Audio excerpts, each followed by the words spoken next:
Hey,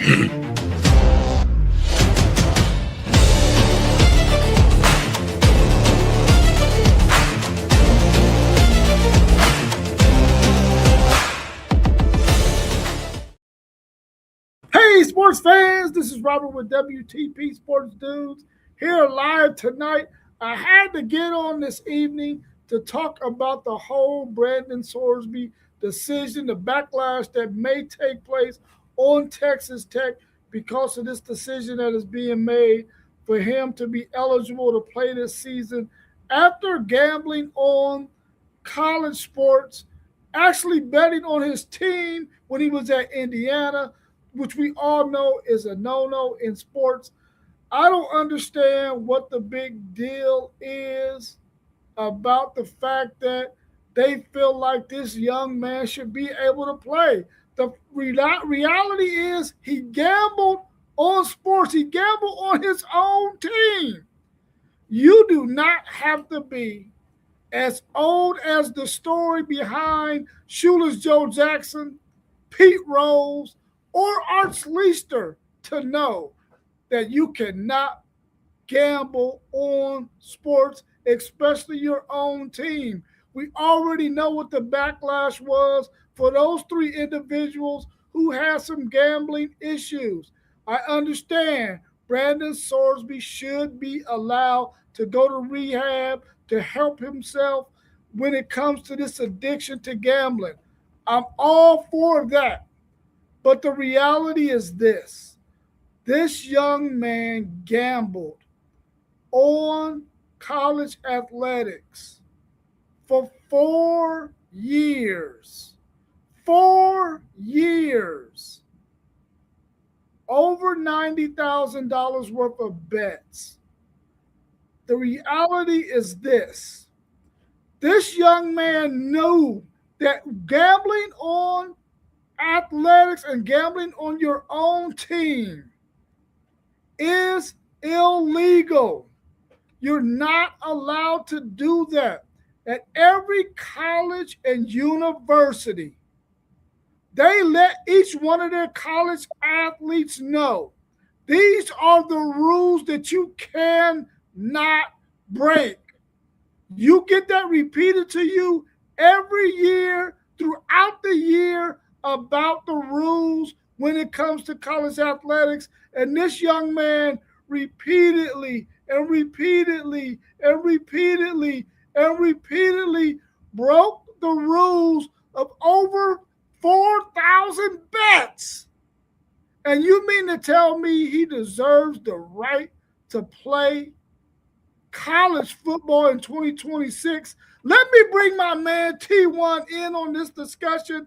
How you feeling this evening, T1? Not too bad. Not too bad. It's a beautiful day. I'm off work, so I'm just chilling, man. I feel you. I feel you. It's Chilling. good How to you see feeling, bro? How you feeling? I'm good, man. You know, just like you kicked off your camp. We're in training right now, ready for the children to come on Monday. So kudos to you and your camp that you're running over there. And we'll be up and running on Monday. And I'm doing great, bro. I'm good to have you on the show with me tonight. Yes, sir. But yeah, man, this is a joke, and this is the America that we live in. Where some people can do it, some people can't. And that's just it in a nutshell, because this is absolutely ridiculous for a student athlete to be able to do something, as you stated, that he's not supposed to be doing. Do something that they've told you not to do every single year that you've been in college. And you say, I don't care. And you go out and do it, you get caught, and they just smack you on the wrist. Unfreaking believable. Yeah, I totally agree with you. And the crazy thing about it is the court who ruled that he should be allowed to play is talking about the NCAA didn't consider the fact that, his rehabilitation and the fact that, he deserves the right to earn money from his name, image, and likeness. But the reality is, if you break the rules, you should not have a right to earn money on your name, image, and likeness like all these other people in college athletics who did not gamble or who did not break any rules. That made no sense to me. How, and like you said, only in America can this kind of stuff happen. And I'm all for second chances, but his second chance does not mean he should be allowed to play college football. But I'm not so sure what type of chances a student athlete should get for gambling on a game, and especially during the time where they're paying you to play football. They're paying you to play football. I mean, really, you can take the the name, image, and likeness out. They're paying you to play football. You're not out there promoting yourself, and I don't think these players don't have 5, 10, 15, 20 endorsements. You know what I mean? They don't have a lot of endorsements. The schools are paying them to play football. Point blank. If you break a rule, that should be snatched away from you. That should be snatched away. There's no way that you should still be able to make money so you can do what? Give your friends the money to go gamble it all for you. Yeah, I Ridiculous. totally agree with you on that. I mean, the fact that you are making money is a clear sign that why do you need to gamble to try to make more money when you're not really doing anything other than something that you love doing, which is playing the sport of football, to earn this money that you're getting. And Texas Tech is paying him upwards of $5 million. Now I don't gamble, but I'll be damned if I'm going to gamble $5 million. I'm not gambling any of that money. I'm like, man, I'm about to set my family up for life with that $5 million or how much ever of the amount is. We know it ain't gonna be $5 or $50 or $500 or $5,000. We're talking about seven freaking or six freaking zeros, bro. Six Hey, zeros. hey, Rob.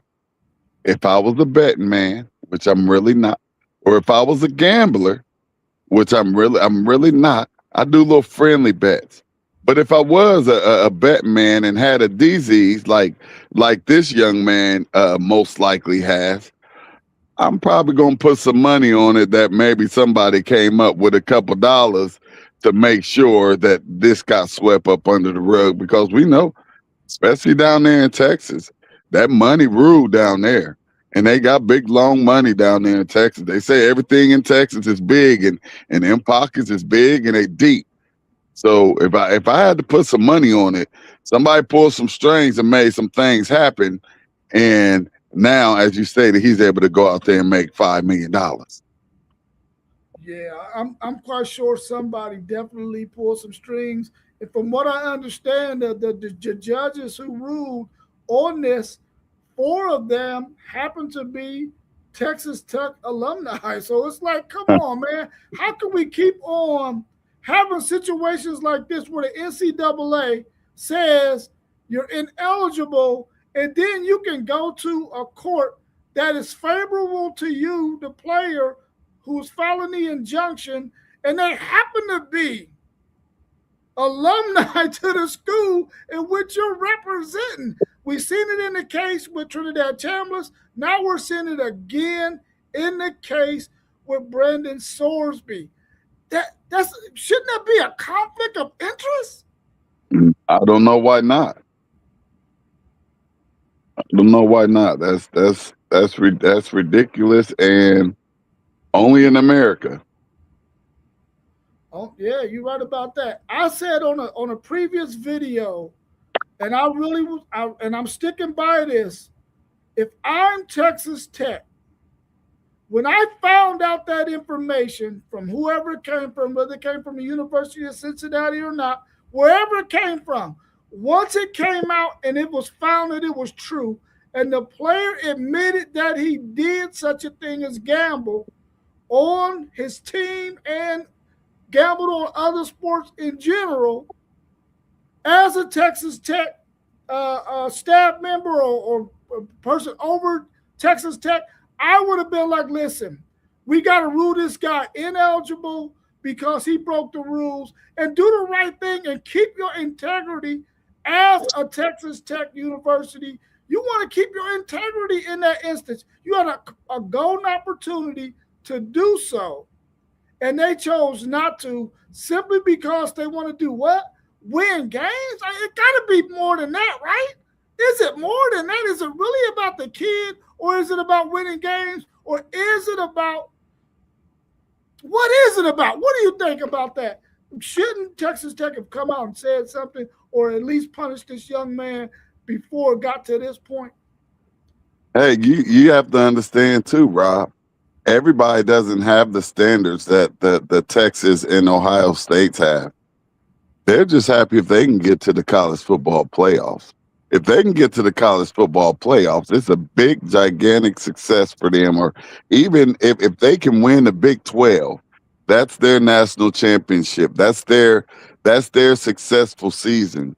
And some people would only take a little bit to make them happy, and I guess that's what you're seeing right here down there in Texas Tech. Yeah, to me it's mind-boggling, man, because I think we've been dealing with a situation really in sports period where we've seen so much cases where the integrity was not there that you would think, and it sounds like a lot of coaches and a lot of teams and a lot of conferences are trying to get the integrity back in the sport of college football. And then you have an instance like this with Texas Tech having an opportunity to keep the integrity or to build on the integrity, and they don't take advantage of that.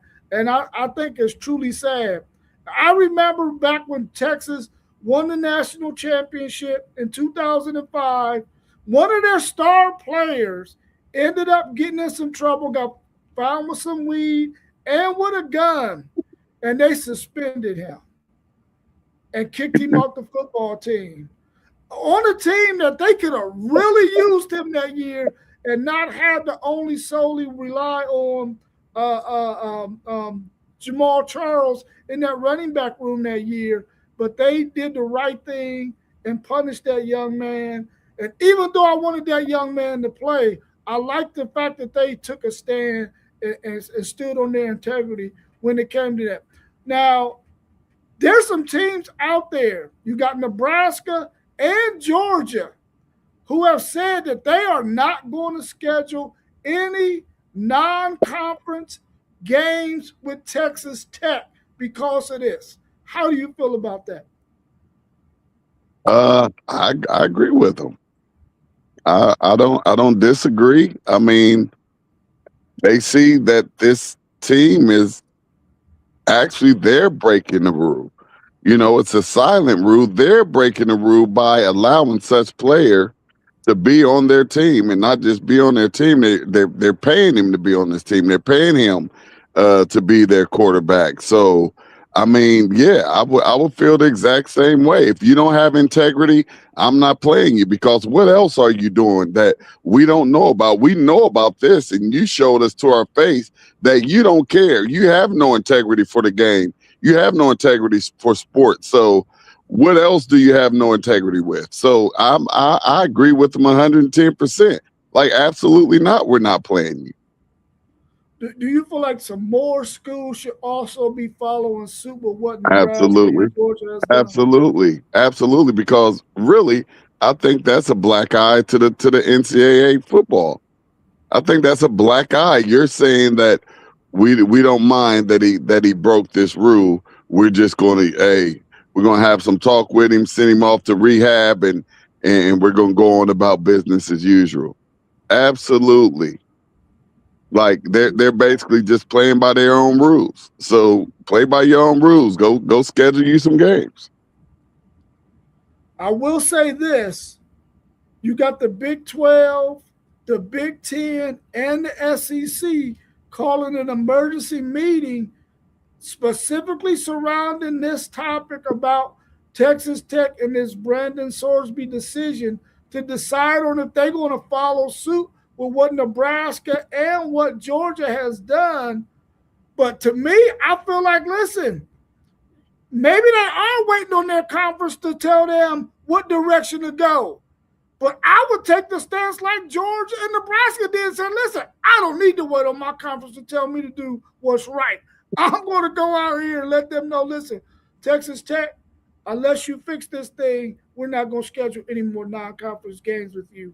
Or if in the case of the Big 12, any conference games with you, if we can get away with it, because we don't want to play against an organization that we know is willing to do the things that they're doing right now with this Brandon Sorsby decision when we expect them to do the right thing and say, listen, young man, you broke the rule. We know that knew that this rule could not be broken, but you did it anyway. For 4 years, over 4,000 bets, over Mm, $90,000 in bets.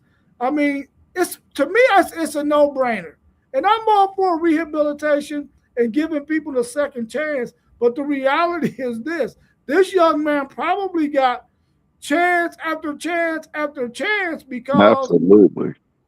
apparently he did it his freshman year in Indiana, did it again, got to Cincinnati, did it again, and maybe Cincinnati knew it, swept it up under the rug, and they didn't tell on him until after he had transferred to Texas Tech. So he got multiple years and multiple chances, in my opinion, whether he got caught or not, because the reality is he already knew as a freshman going in that you can't gamble on sports, but he did it anyway.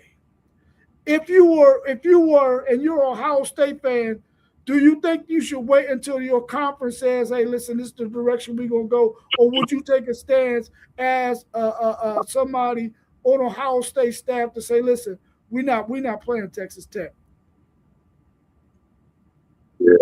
Hey, I mean, it's definitely going to have to come from the top, or Ryan Day would have to go to the AD and say, yo, if they were on the schedule, they're not on our schedule in no upcoming years. And you have to remember, some of these schedules are made like 5, 6, 7 years in advance. You know, like I want to say our schedule with our back to back with Texas was probably scheduled like in maybe 2018 or something. I know it was a long time ago.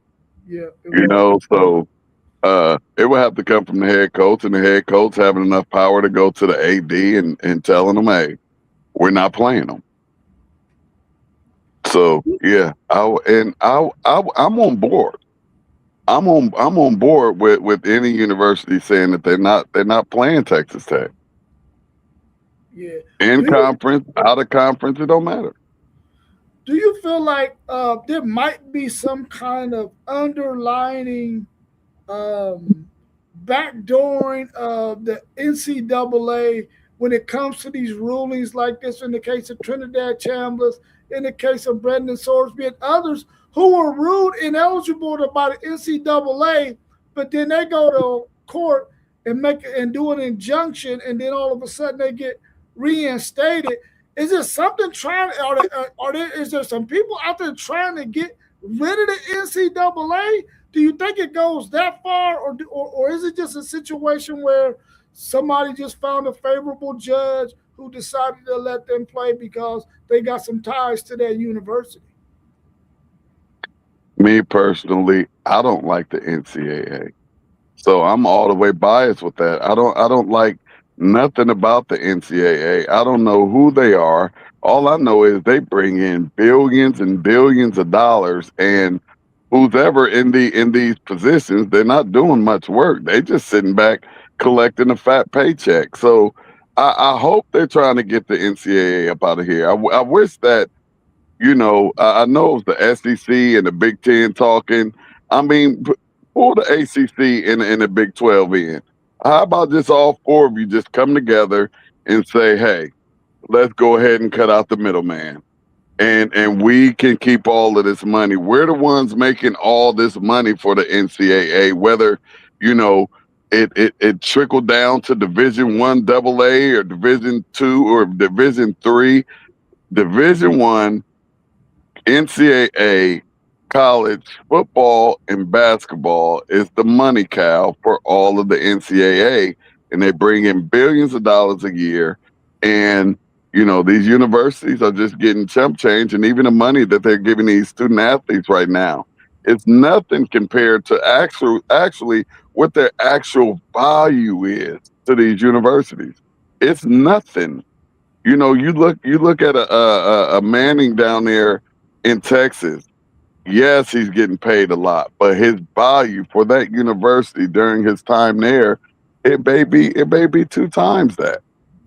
And the amount of money that the NCAA brings in, they actually could afford to give him that money, his worth. So I'm not with the NCAA at all. Yeah, our man SEC Sean is saying that the NCAA is trying to make rules, but judges overturn every decision. And that's been one of the issues with the NCAA, and the fact that they have not wanted to step out there and rule on some things because they don't want to keep being taken to court in a lot of these decisions. Because, of course, that's going to cost money as well. In one sense, I understand everything that you're saying about the NCAA because they have dropped the ball a great deal over the last maybe 5 or 6 years, maybe even longer than that when it comes to the fact that Ed O'Bannon filed this thing about NIL probably a decade ago, and they had an opportunity to fix it when they had the meeting with a congressman in North Carolina who said that they wanted to start playing their college athletes, and the NCAA was like, that will never happen. And now you spend it maybe 5, 10 years after the fact, and here we are. We have to give this money to these guys, and the NCAA could have been doing that a long time ago because, like you said, they've been bankrolling money, and we really don't even know who these individuals are. I don't think I've Honestly. ever seen anybody who who is in the NCAA, who runs the NCAA. We might see their attorneys inside some kind of some courtroom, but I've never seen an actual employee or whoever runs the CEO of the NCAA. I've never seen this individual a day in my life. Hey, but let's not, and this isn't homerism, and I'm almost glad it's just me and you on it. It's just a fact. Let's not forget about Maurice Claret and how the decision to not give these students what they're worth to these universities. We're talking about a young man that came in as a freshman and helped lead uh, the Ohio State University to their first national championship in years. And he did this as a freshman. He knew his value. He knew his worth. He even went as far as trying to challenge the NFL to get into the NFL because he was ready to go and make money. And with the NCAA not giving him that opportunity, that man's life took a drastic change. And I like to give him big props for that turnaround that he did with that whole situation because he had a time where he was rock bottom. He was in the penitentiary. He riding around with guns and half a gallons of alcohol in his car, and all because of the greed from the NCAA. Yeah, I totally agree with you on that. I remember that story. And I feel like after seeing what Maurice Correa had done that entire season, and in that national championship game, he had a really strong case to be able to go to the NFL after his freshman year. I think his body was ready. I think he was ready to go and compete at that level. Now, a lot of people say when he got his opportunity, he didn't do nothing with it, but he had already gone through so many different changes. I think mentally, at that point, that he probably wasn't even in the right mind frame to even work out well for an NFL team, and that's probably why he didn't make it. But had he been able to go right after his freshman year, he definitely would have been ready because he had already shown that he had the mentality to do so. So He would have I been think that he should have been able to do that. he would have been a first rounder. If not Yeah. first rounder, second rounder for sure. But I'm not so sure that 30 teams would have passed up on this unbelievable athlete. He actually was something that we really have not seen before. We have seen some great running backs in the Bo Jacksons in the OJ Simpsons and the what was just any of those freshman phenoms that came in, but how many of those freshman phenoms actually, as you stated, I mean, he had some amazing games and even showed his passion and how hard he works to win this game in that national championship game. Because if we don't have Maurice Claret, we're not winning that game, point blank, plain and simple.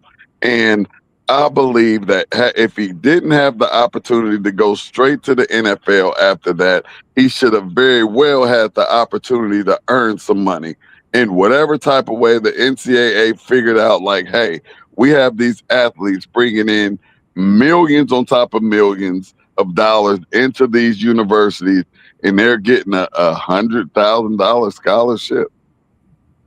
It just makes absolutely no sense. And actually, I feel like the NCAA owe quite a few people some money.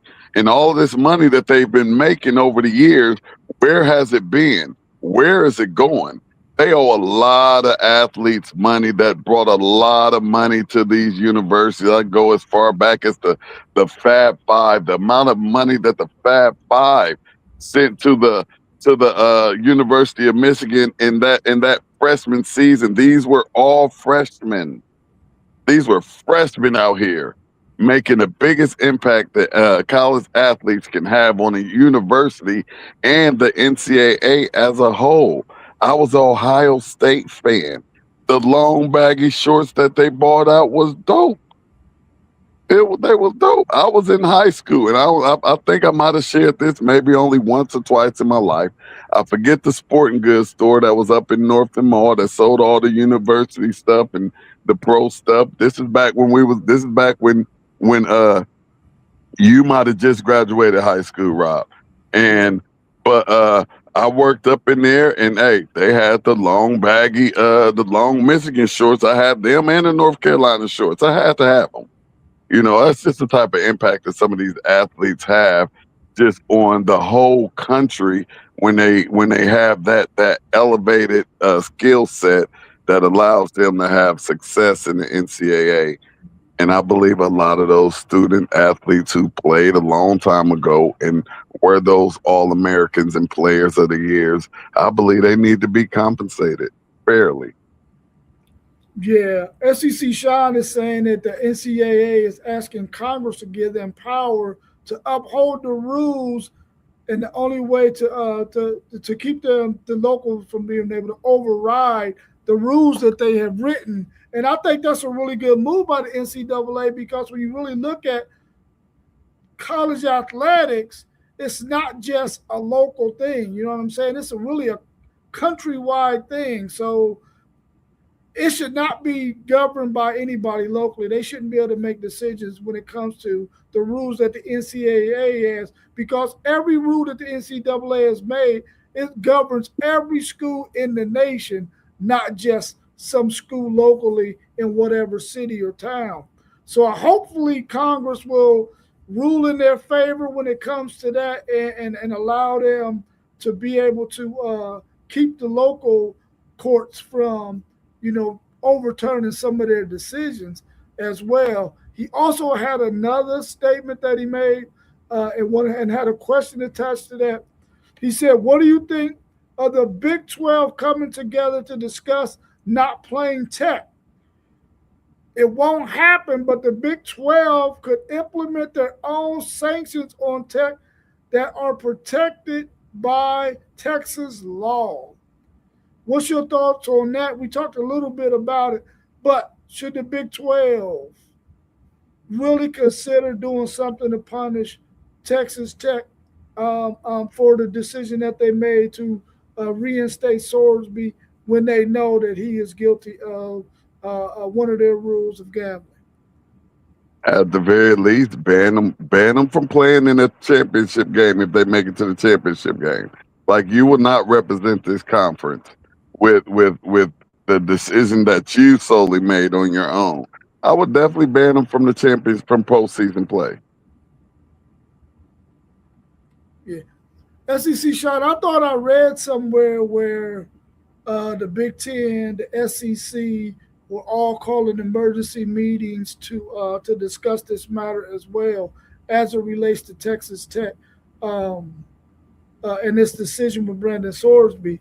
But I'm glad old Texas Tech man 9144 is in here with us because I want to get his thoughts too. He says, "Hi guys, I personally think Will Hammond should be quarterback when he's ready. Texas Tech shouldn't be punished. They haven't broken any rules.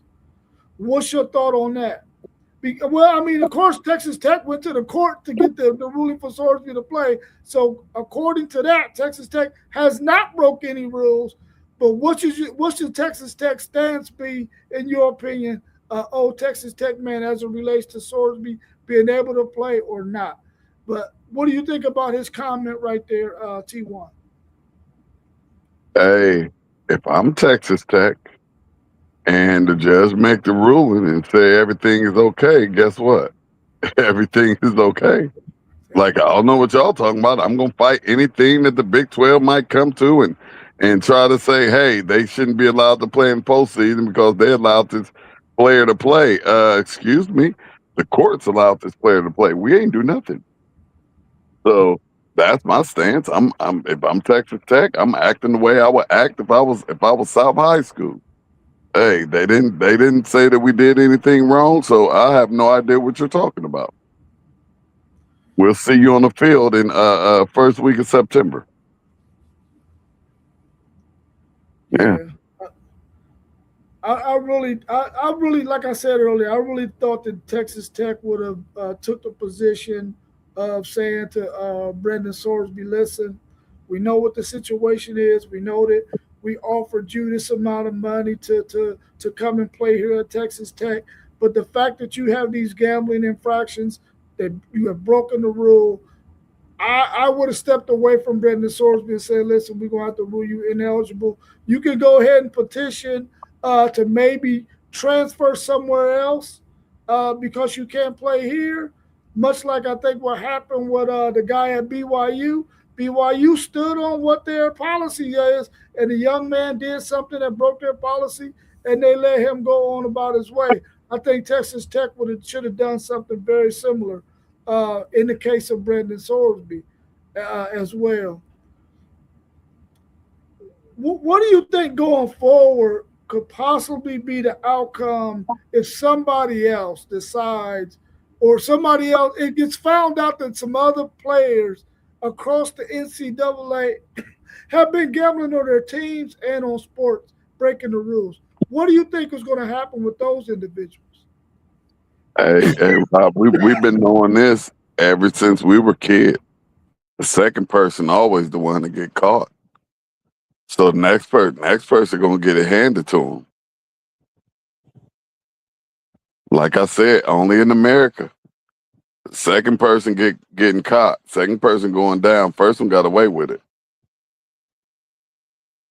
So they'll make an example out the next person. It's my Yeah, thought. I think that's probably going to be the case too. Whoever does it next, or when it comes out, somebody has done it out after Brendan Sorsby's whole situation. I think they're gonna get the book thrown at them. Because it's gonna be like, dude, didn't you see what went down with this guy? You still gonna do that anyway? I And so wonder guess if what, they Rob? My say it fault. My again. fault. Go ahead. I I said I was wonder. gonna say no. Go ahead. My fault. Because I No, no, kind go of ahead, go ahead. I Now you thought go you ahead. was done. Now you go ahead. I was gonna say like if and also if that happens again, I could just see the university taking matters into their own hands and they won't be the ones having to answer questions about whatever happens in the court or whatever, whatnot. Just that university just gonna let them go because they're not gonna want that type of publicity brought to them. Yeah, I think that's a really good point because I think now we've already seen what happens with the things that's going on with these like the Brenda Sorsby thing, with the thing with Trinidad Chambliss and others. to where now it should be upon the university to go ahead and step out first and say, listen, this is what's happening here, and this is what our punishment is going to be for this individual because we don't agree with them doing this, this, or that. And I think, like in the case of, remember, we was all dealing with the whole Michigan situation, and even though Michigan was handing down some small penalties, I think they should have did it at a bigger scale and not waited on the NCAA to wait 2+ years to decide what their decision was going to be, and it really turned out to be a slap on the wrist. I think that universities need to get out in front of stuff once they find out and say, listen, this is what we found out about this individual or this situation, and this is what we're willing to do about it because we don't want to ever condone this kind of behavior. And I think universities, like you just said, should get out in front of that and take care of it in house, so that way the rest of the country can say, listen, they dealing with a situation that was not right on their campus, and they're doing something about it. They're not trying to sweep it under the rug or hide it or wait to see if somebody else is going to discipline them. They're going to take care of it themselves. And I think a lot of places should start doing that on their own, especially when they know that if a player does something and the NCAA rules on it, they can go to a local court and get it overturned. But if the university says you ain't playing here, you ain't playing there. And I think that should be the case going forward. Yeah, I agree. But that's all. I just wanted to jump on real quick and discuss that whole Brandon Sorsby decision, the backlash of it, the fact that at least some conferences, teams are saying to themselves, listen, we don't like this situation whatsoever, and we want to do something about it. And they're not willing to schedule any non-conference games with Texas Tech until further notice. I think that's a good statement to make right now. I'm just anxious to see what the rest of the country is going to do. Is any of these other college and universities going to do anything about it? Let's see what old Texas Tech man says. He says, no, no, no. Tex didn't go to court. Tech didn't have anything to do with Sorsby's defense team. That is true. That is true. Texas Tech didn't have anything to do with that. That was all on Brandon Sorsby. And he said, Tech didn't break rules. That's true, but Tech should not play him, in my opinion. That's great integrity right there, SEC Sean. I agree with you. Tech should not play him. They should make a stance, in my opinion, and say, listen, young man, we're going to go with Will Hammond or whoever the other guy is that old Texas Tech man said should probably start until Hammond is ready. Let me see what else we got in here. SEC Sean said, I heard he placed bets while in Texas where it is not legal. He paid someone else to make bets for him. If true, that's a major law he broke. Wow. It's definitely true. Ain't no ifs, ands, or buts about nothing. He had the young man. If he didn't get rehabilitated, the man had a disease. And just to go, as far as hey, go put this bet in for me. It's a disease. Gambling is a disease.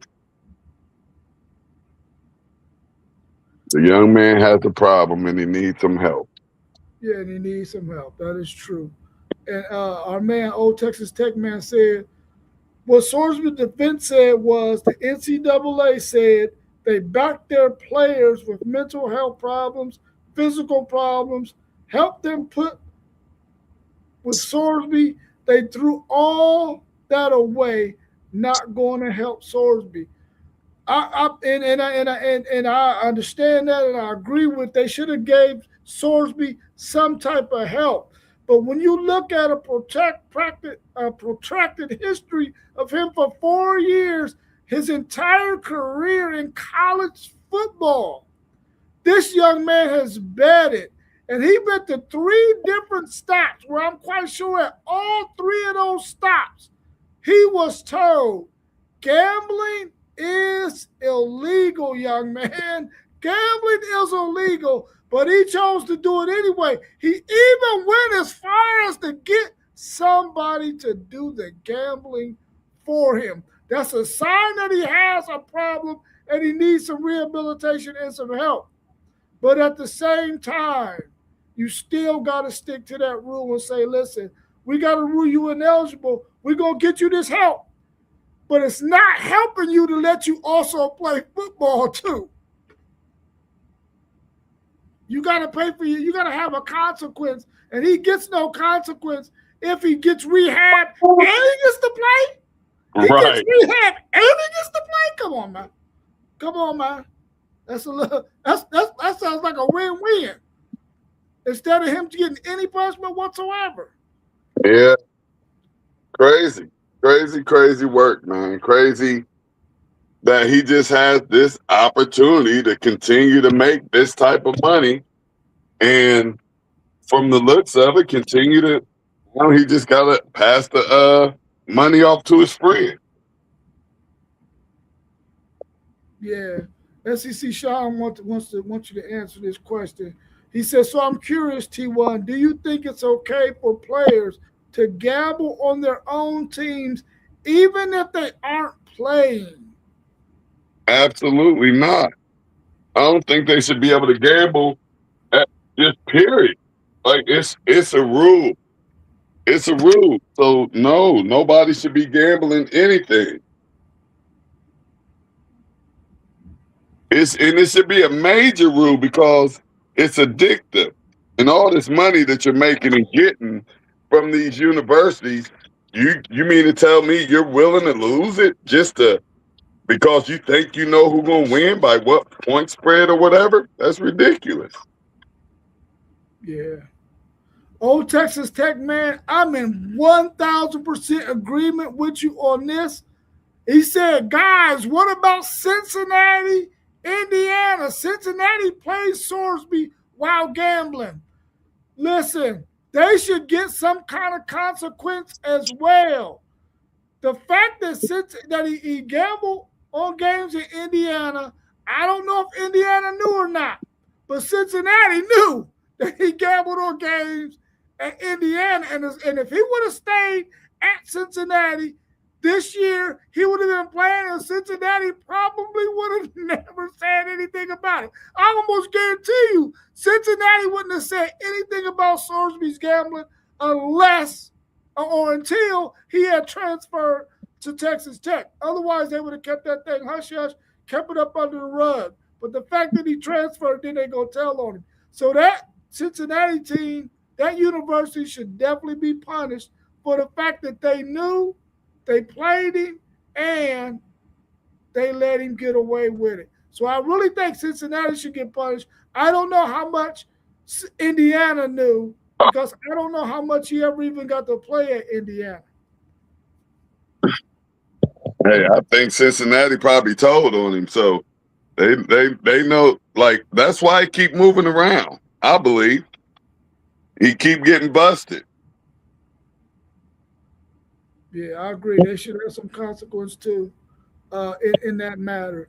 Anything else you want to talk about this whole Sorsby issue, the NCAA, the direction you see this sport going? Because we all agree that right now college athletics, but it's probably mainly football, is really in bad shape, man. And I think there's a lot of good coaches and conferences that want to get this thing together because we all love college football, but we see it going in a bad direction, in a bad way.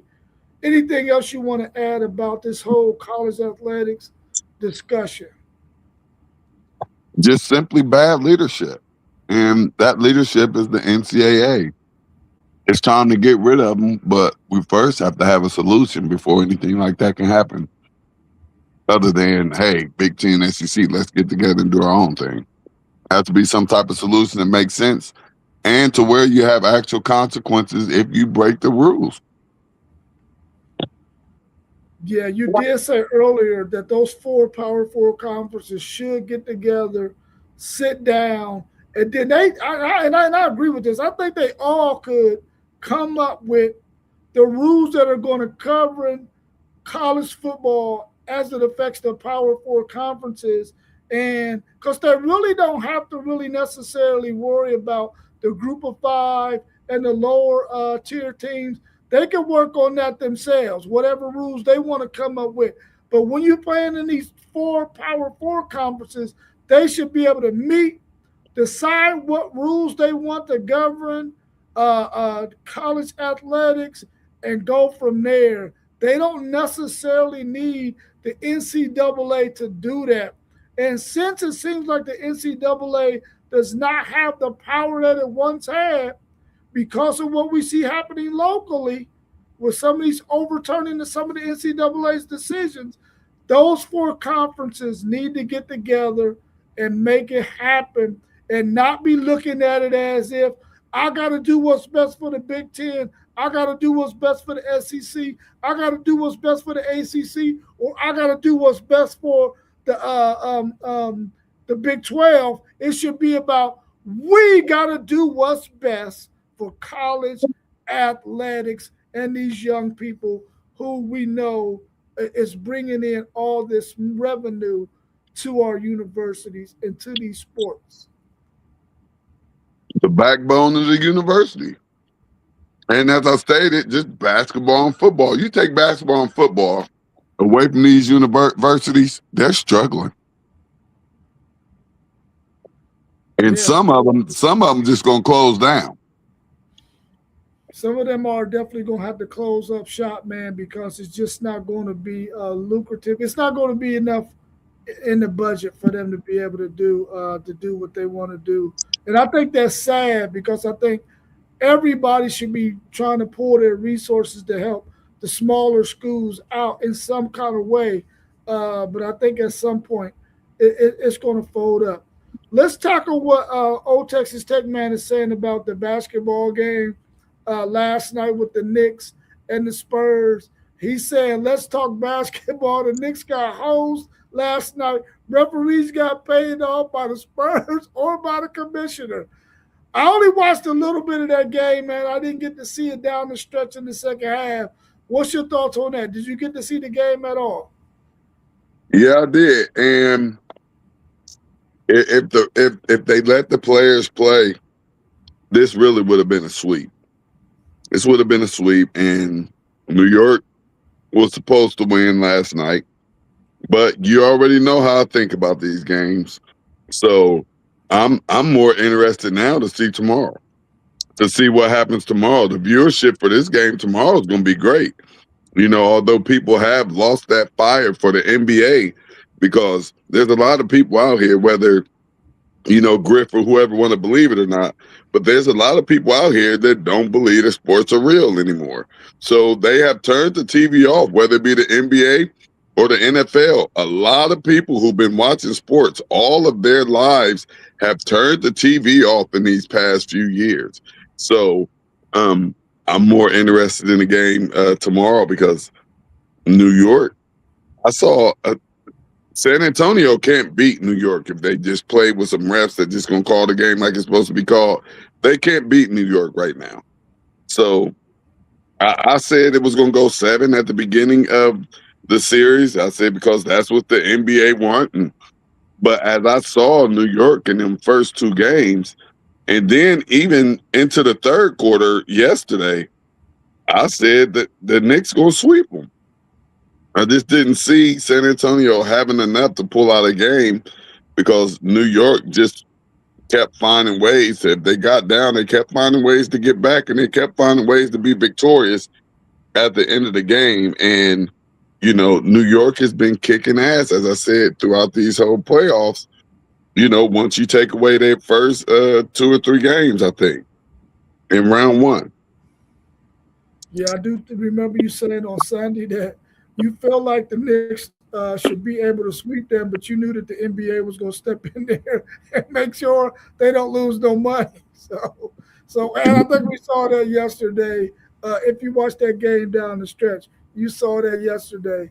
And old Texas Tech man said that Hamby should have gotten a flagrant one on that foul that he had, and that's probably the truth. That's probably the truth. SEC shot, I totally agree with you, bro. Those four, meaning the Power Four conferences, can't agree on what color shirt to wear to the meeting is one problem. Man, listen, they can't agree on nothing, man. But I think it all stems from the fact that they all want to look out for what they feel like is the best interest of their conference instead of looking out what's the best interest of college athletics and our young people. That should be the sole concern, not what is best for one conference over another, but what is best for all the conferences as a whole and the young people that we serve. I think that should be the goal. But of course, we already know that they ain't thinking about that. They're trying to see what's best for each one of those conferences. But I think they'll get to the point where they see the writing on the wall and see that they have to all come together and make the right decisions for the betterment of the whole as opposed to each individual conference. T1, I appreciate you joining me this evening, man. I thought I was going to have to roll solo, so I appreciate you coming in. You too, Texas Tech, old Texas Tech man, 9144. You have a good evening as well. We about to get out of here too. I appreciate you, T1. Thanks for jumping in. No problem, If you're bro. out there in the chat, check out all of our channels scrolling at the bottom. Please hit us all up and subscribe to our channel. Also, check us out on Patreon and Spotify at WTP Sports Dudes 2026. And also go check out our website at WTPSportsDudes.com. Take us out, T1. Y'all know the drill, man. We was in the building. Now we up out of here. Peace. All right, bro. Peace. All right, love you, bro. Love you too, bro.